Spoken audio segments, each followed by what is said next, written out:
everybody, the Super Vader 400 here, Mr. the Fanboy here, and of course, Douglas Blair Roberts here. It's time for another professional wrestling review, and this time, this is my review of one of the greatest shows, in my opinion, of 2018, and that, of course, was the big WrestleMania 34 weekend, 3-day weekend event, Impact Wrestling versus Lucha Underground. Underground. I remember not caring about this awesome card when it was announced several weeks before WrestleMania 34 weekend because I did not have the Twitch, which they said it would be available on, but the website I go to watch all my TNA, WWE, MMA, and indie promotions and boxing, of course, had this event, and I couldn't stop watching. I watched a lot of the fights, a lot of the matches on this card over and over again, and ended up reviewing the whole event much later than I expected to. The event was that awesome that I was rewatching it over and over again. Like I said at the time of my WrestleMania 34 weekend 34 review, this was the best part of WrestleMania 34 weekend. This was even better, in my opinion, than WrestleMania 34 itself. I already talked about in a previous video how much of a disappointment WrestleMania 34. For those of you who are wondering, who are seeing this video for the first time, for those of you who are watching this on YouTube, the link to my previous Impact Wrestling versus Lucha Underground review will be in the description box below, just in case you want to see that one. I like that one, but that one was a little bit sloppy in comparison to this brand new type of review I'm doing right here. So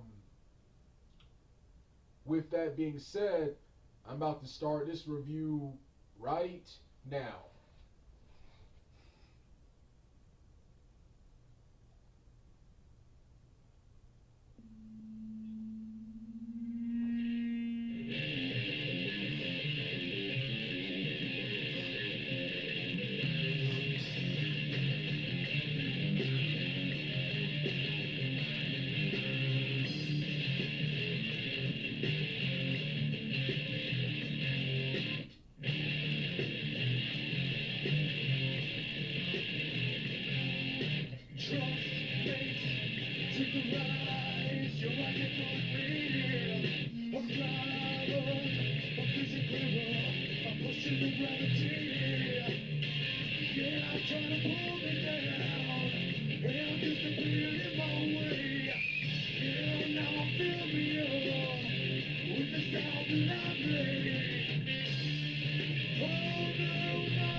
Hey everybody,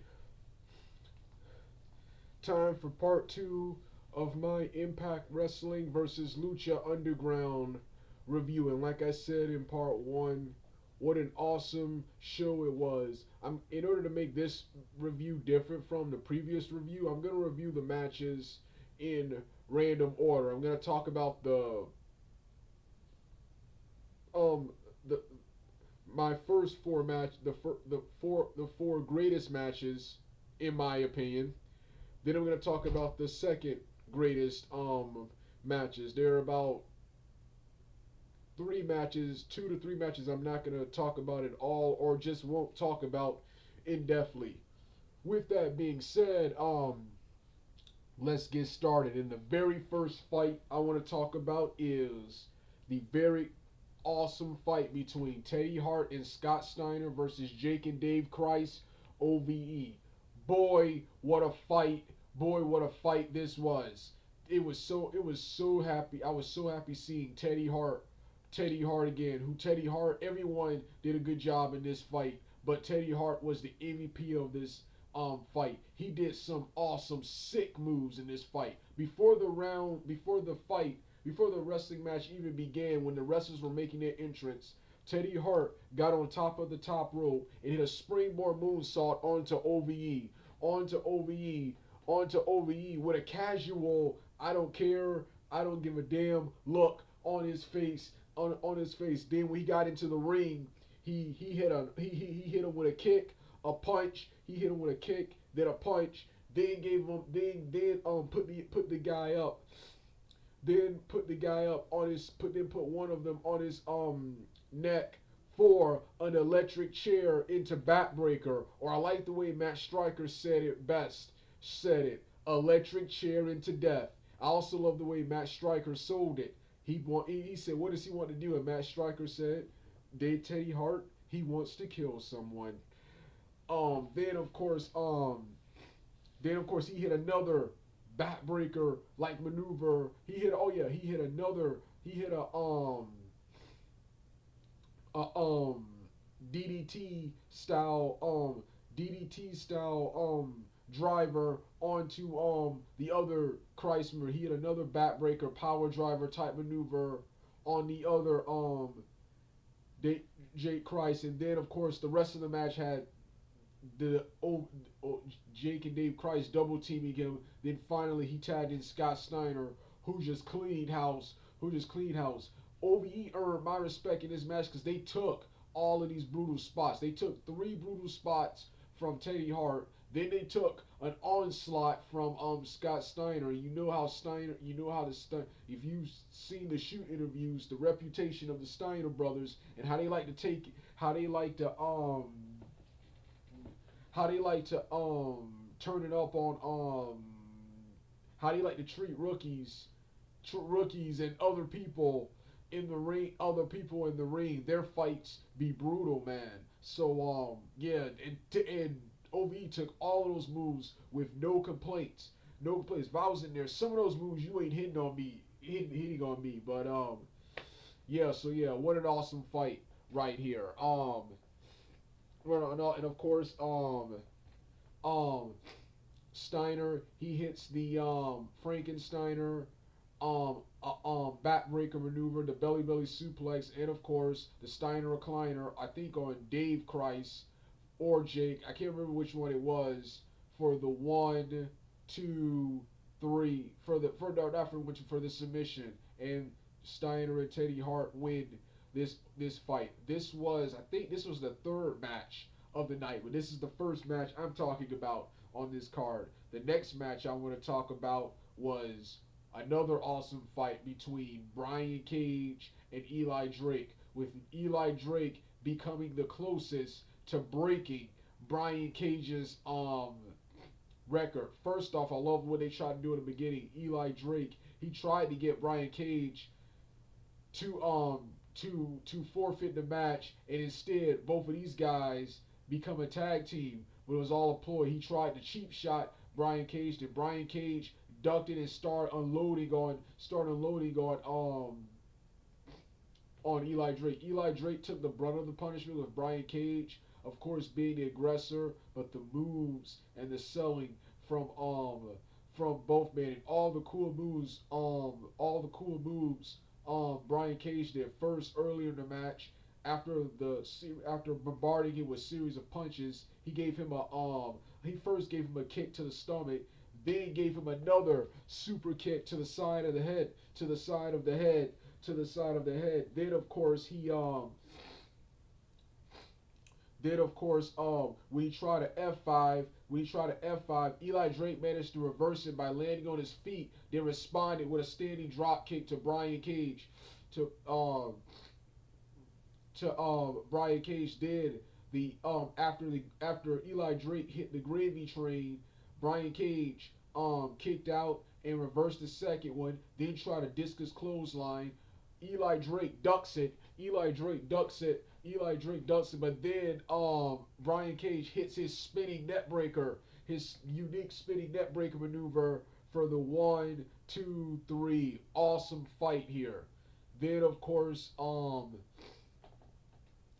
the next match of the night was the 6-man X Division versus Lucha Underground match um between Drago, Phoenix Star, and Aerostar taking on DJZ, Desmond Xavier, and of course Andrew Everett. Great X Division Spot Fest match. None of the wrestlers, in my opinion, did anything really like memorable that stood out in this fight. But it was just awesome seeing all 6 of these guys in the event. Actually, the MVPs of this match were the crowd because they were heavily into it. And I love DJZ and Desmond Xavier. If I had to say, and Aerostar and Phoenix, those 4 right there were probably the best in this fight. And DJZ, I never talk about this, but every time he wrestles, he points to the crowd and does and then it makes some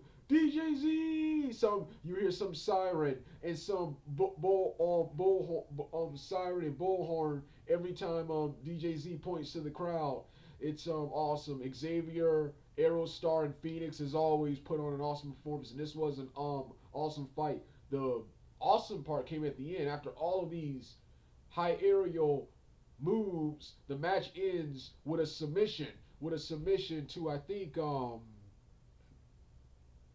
with a submission to who got the submission? Hold on, I'm on the website now to refresh my memory.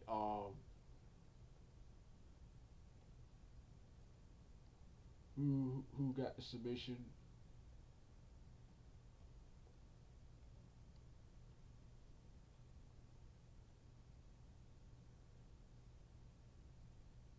My bad. I don't know why I thought it was Phoenix Star in this match. It was Andrew Everett, DJZ, Desmond Xavier, Drago, King Corno, and Aero Star. My bad. I don't know. Yeah, Phoenix Star. He was in the main event, but I'm on the website now, and and um and of course the match ended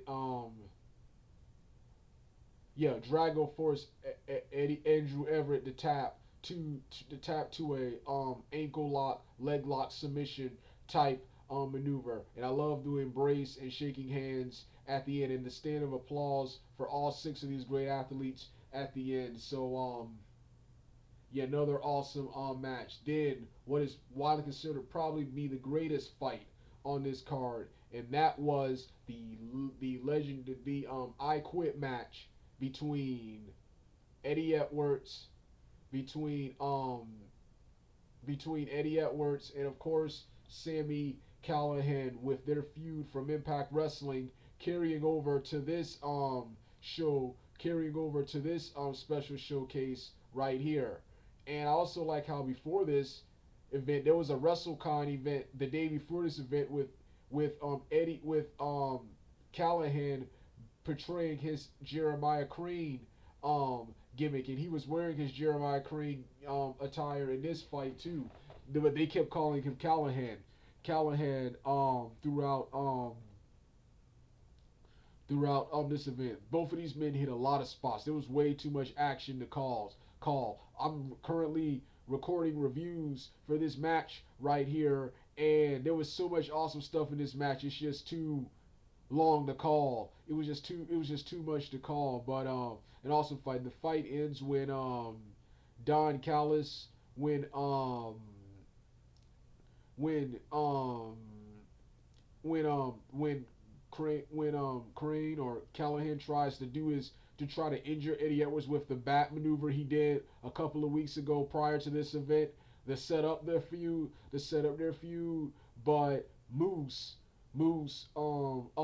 First the towel was thrown in. The towel was thrown in by Don Callis, but then Crane wants to do it anyway. But Moose comes to his aid and sends um and Callahan and sends and Callahan retreats. So yeah, and the next match of the night was actually this is actually the opener, and that was um Chavo Guerrero, Matanza, and Jack Evans taking on Moose, Matt Seidel, and of course I think Caleb Caleb Conley, I think. Yeah, I think it was Caleb. Yeah, it was Caleb Conley. Yeah, yeah, and another awesome six man, another awesome six man. Jack Evans, Jack Evans, and Matt Seidel and Matanza and Moose and everyone got to do some cool things. It was great seeing Chavo Guerrero, Chavo Guerrero back in the ring at a major pay-per-view like event and seeing the Bulls, Matanza and Moose clash together. This was an awesome six-man tag team match to start the show. This was actually the first match of the show, but this is actually the fifth match I'm reviewing. And the last match I'm reviewing on this show is the three-way match between Austin Aries, Phoenix Star, and Pentagon Jr. And everyone knows at the time I actually did a small rant on this because this was supposed to be a four-way fight, but it transformed into a three-way because Alberto Patron decided to no-show this event and was fired immediately by Impact Wrestling. But this led to some good stuff because Pentagon Jr. won the fight here, won the three-way here. Thus, him and Phoenix Star became a permanent part of the Impact Wrestling roster. And much to my surprise, at the next pay-per-view, Impact Wrestling Redemption, this is something I wanted but didn't think I would get, and that was, of course, Pentagon Jr. not only becoming a major player in Impact Wrestling and a mainstay, but defeating Austin Aries for the Impact Wrestling World Heavyweight Champion, and holding it for several weeks before losing it to Aries again, and then being moved down the card to have an awesome feud with OVE, with Sami Callihan and OVE that culminated into an awesome hair versus hair match at Slammiversary 2013, and they had a pretty good six-way at Bound for Glory 2018. So Slammiversary 2018. I think I said 18. I could have sworn I said 16, but yeah, 2018, and the second one was also in 2018. So yeah, awesome stuff, man. Awesome stuff, man. Yeah. Um, so yeah, Impact Wrestling versus Lucha Underground. I thought Redemption was better, and if I had to choose, that show would probably be the best show, the best TNA Impact Wrestling pay per view of 2018. But this show right here is a close second, or it's just right behind or right next to that show right here, because this show featured two different shows clashing in an awesome series of matches, and this card had Teddy Hart on the card. So yeah, an awesome show. And then this WrestleCon thing this is weekly. This is yearly. They have one every year. They had one last year with the Hardy Boys before they returned to WWE. So yeah, well this was my review. This was my second review of Impact Wrestling versus Lucha Underground. I will eventually complete the reviews of the matches from this card, and get them to you on my Mr. the Fanboy channel. But for now, I'll see you guys later.